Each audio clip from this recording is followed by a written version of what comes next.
లోకం చరిత్రను తిరగరాసిన వీరులను చూసింది. కాని మరణ శాసనాన్ని తిరగరాసిన ఏకైక వీరుడు ఆయన.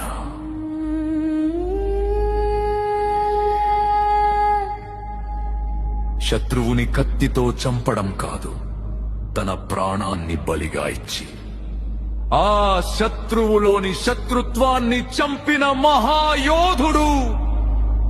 దూషించిన నోళ్లు దీవించబడ్డాయి, అవమానించిన చేతులు ఆశీర్వదించబడ్డాయి. ఎందుకంటే ఆయన సింహాసనంపై కూర్చున్న రాజు మాత్రమే కాదు, ప్రతి గాయాన్ని తన కౌగిలితో మాయం చేసే ప్రేమ సామ్రాజ్య చక్రవర్తి.